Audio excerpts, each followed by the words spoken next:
मैं हूं प्रकाश हिंदुस्तानी और आप देख रहे हैं इंदौर डायलॉग। हाल में दक्षिण भारत की 3 फिल्में क्या सुपरहिट हुई। हिंदी फिल्म उद्योग का मजाक उड़ाया जाने लगा। हिंदी फिल्म उद्योग यानी बॉलीवुड कहा जाने लगा कि बॉलीवुड के दिन फिर गए।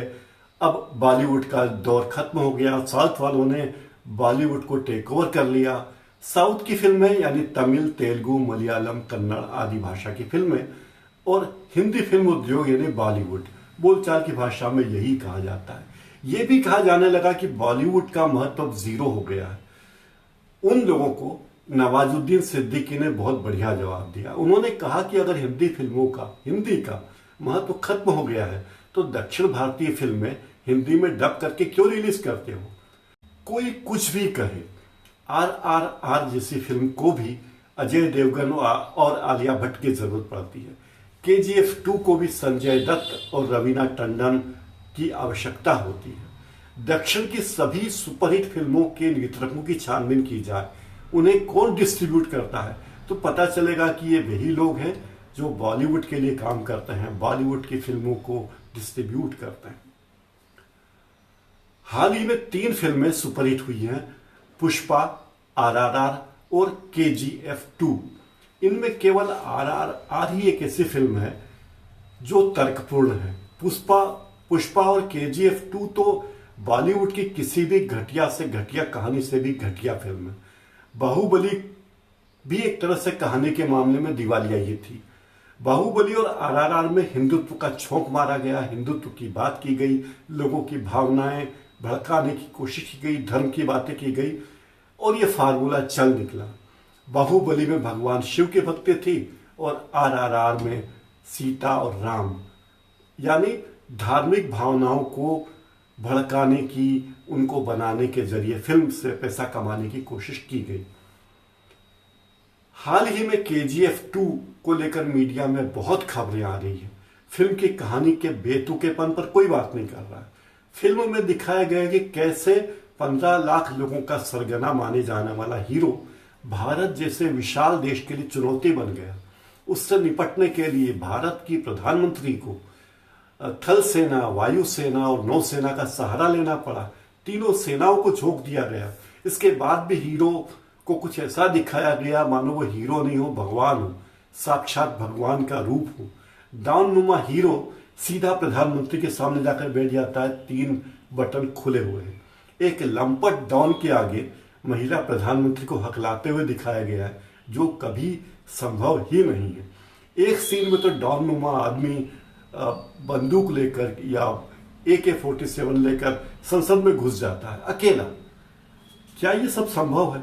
पाकिस्तान जैसे छोटे से पिट्टू से देश में, जरा से देश में भी दाऊद इब्राहिम ये सब कर सकता है क्या? तो जो काम पाकिस्तान में दाऊद जैसा सरगना नहीं कर सकता, वो भारत जैसे देश में कोई व्यक्ति कैसे कर सकता है? तो ये बड़ी हास्यास्पद बात है। KGF 2 अगर चल रही है तो इसके पीछे तर्कहीन कहानी और इसके दर्शकों का मानसिक दिवालियापन है। फिल्म को देखने के लिए लोग जा रहे हैं उसके ग्राफिक्स की वजह से, लेकिन क्या ये संभव है कि कोई डॉन दुर्गापुर स्टील प्लांट जैसा बड़ा भारी सोने का प्लांट डाल ले? हिंदी की फिल्मों की बात करें तो हिंदी की घटिया से घटिया फिल्मों में भी कोई न कोई सोशल मैसेज होता ही है। इस फिल्म में क्या मैसेज है जिसके बारे में कहते हैं कि वो 1000 करोड़ का धंधा कर चुकी है? आंकड़ों की बात कर लें, यह कहा जा रहा है कि दक्षिण भारत की फिल्में सुपरहिट हो रही हैं, बॉलीवुड का महत्व खत्म हो गया है।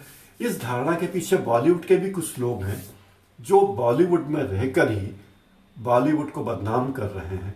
ऐसे लोगों के बारे में जया बच्चन ने गलत नहीं कहा था कि कुछ लोग जिस थाली में खाते हैं उसी थाली में छेद करते हैं। सही कहा।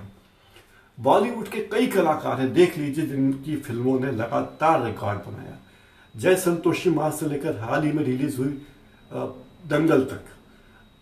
1975 में शोले रिलीज हुई थी जिसने 10 करोड़ टिकट बॉक्स ऑफिस पर बेचे थे। 10 करोड़ टिकट बेचे थे। तब देश की आबादी कितनी थी, आज देश की आबादी कितनी है?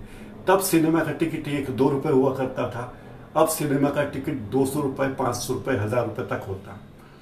अगर 200 रुपए का भी टिकट माने तो उस हिसाब से शोले ने 2000 करोड़ का बिजनेस कर लिया था उस जमाने में।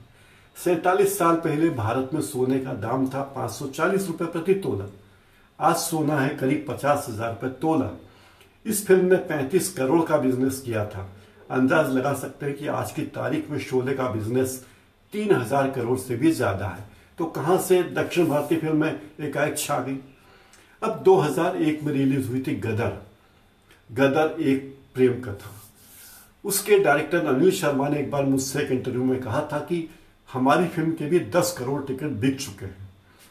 उस फिल्म ने पहले ही हफ्ते में 9 करोड़ 14 लाख का बिजनेस किया था। दूसरे हफ्ते में 9 करोड़ 69 लाख का बिजनेस किया था। ये बात है 2001 की। आप अंदाज लगा सकते हैं कि इसका वर्ल्ड वाइड कलेक्शन कितना था। तत्कालीन सोने के भाव से तुलना करें तो आज भी इस फिल्म का कारोबार 1600 करोड़ रुपए कहा जा सकता है। बॉक्स ऑफिस इंडिया एक वेबसाइट के अनुसार 2017 तक इस फिल्म ने 486 करोड़ रुपए का धंधा कर लिया था। और आप कह रहे हो कि बॉलीवुड खत्म हो गया। अब बॉलीवुड में आमिर खान, सलमान खान, शाहरुख खान, ऋतिक रोशन, अक्षय कुमार, अजय देवगन, सनी देओल वे कलाकार हैं जिनकी फिल्मों ने कमाई के मामले में रिकॉर्ड बनाया। और इनमें से कई फिल्में हैं। शाहरुख खान, सलमान खान, आमिर खान की कई फिल्मों ने रिकॉर्ड बनाया है। अब आंकड़ों की बाजीगरी आप साउथ की फिल्मों पे करते हैं तो आप देखिए कि उन फिल्मों को डिस्ट्रीब्यूट कौन कर रहा है। करण जौहर की धर्मा प्रोडक्शन किसकी है और कहाँ धर्मा प्रोडक्शन है। टी सीरीज के मालिक कौन है ये भी देख लीजिए। ए फिल्म्स के वितरक कौन है। रिलायंस एंटरटेनमेंट के वितरक कौन है।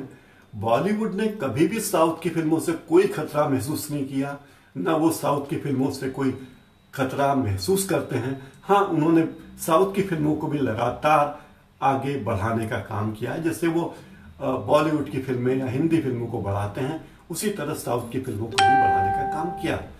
अब बॉलीवुड के ट्रेड पंडितों के अनुसार जिन फिल्मों को सुपरहिट माना जा रहा है उनकी हालत क्या है। बाहुबली 180 करोड़ में बनी थी और बाहुबली 2 250 करोड़ में बनी थी। पुष्पा 150 करोड़ में बनी। केजीएफ 2100, साहा 3500 करोड़, राधेश्याम 350 करोड़, आरआरआर 550 करोड़ में बनी। राधेश्याम फिल्म तो अपनी लागत का आधा भी वसूल नहीं कर पाई। साहो किसी तरह लागत निकाल पाई क्योंकि उसमें श्रद्धा कपूर थी जिसने नैया पार करा दी। बॉलीवुड के अभिनेत्री है। राधेश्याम में न तो आलिया भट्ट थी, न रवीना टंडन, न संजय दत्त थे, न अजय देवगन। तो राधेश्याम का राम नाम सत्य हो गया सिनेमाघरों में। तो ये कहना कोई मुगालते में न रहे कि बॉलीवुड खत्म हुआ है। बॉलीवुड है और बॉलीवुड चलेगा। बॉलीवुड की एक और खूबी है कि बॉलीवुड की फिल्मों का मतलब हिंदी हार्टलैंड ही नहीं। बॉलीवुड का मतलब मुंबई, दिल्ली और यूपी, बिहार, राजस्थान, हिमाचल, हरियाणा नहीं। बॉलीवुड का फिल्म का मतलब है USA, UK, Australia, Pakistan, Dubai. हर जगह बॉलीवुड की फिल्मों का बोलबाला है। बॉलीवुड की फिल्में हर जगह जम के कारोबार करती है। अगर बॉलीवुड के चाहने वाले इतनी संख्या में नहीं होते तो इन फिल्मों की पायरेसी क्यों होती। आप देखिए कि बॉलीवुड की तमाम फिल्मों की पायरेसी होती है और पाकिस्तान, दुबई, इन देशों में तो बड़ी भारी संख्या में बॉलीवुड की फिल्मों की पायरेसी हो रही। एक और बात कि दक्षिण भारत की फिल्में कोई कला की नजरिए से नहीं चल रही है। वहां की फिल्में चल रही हैं वहां के वीएफएक्स के कारण, वहां के भव्य सेट्स के कारण, और उन लोगों में जिज्ञासा इस कारण चल रही कि आखिर इसमें क्या ऐसी बात है। लेकिन आप देखिए कितनी बॉलीवुड की फिल्में हिट हुई हैं, कितनी बॉलीवुड की फिल्में हिट नहीं हुई। तो इस पूरी बातचीत का लुभाव यह है कि बॉलीवुड को साउथ से भिड़ाने की कोशिश बंद कीजिए। बॉलीवुड अपनी जगह कायम है।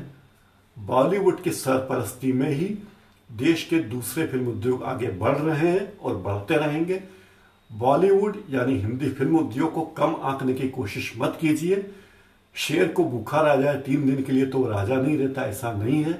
बॉलीवुड की और फिल्में आ रही हैं और वे फिर सुपरहिट होंगी और पूरी दुनिया पर राज करेंगी, इसमें कोई दो मत नहीं। आज इस कार्यक्रम में इतना ही। मेरा ये प्रोग्राम आपको कैसा लगा जरूर बताइए और अपनी राय कमेंट बॉक्स में जरूर लिखिए। और हाँ, मेरे चैनल को सब्सक्राइब करते हो तो बेल आइकन भी जरूर दबा दीजिए ताकि मेरे आने वाले कार्यक्रमों के बारे में आपको सूचना मिलती रह सके। बहुत बहुत धन्यवाद। नमस्कार।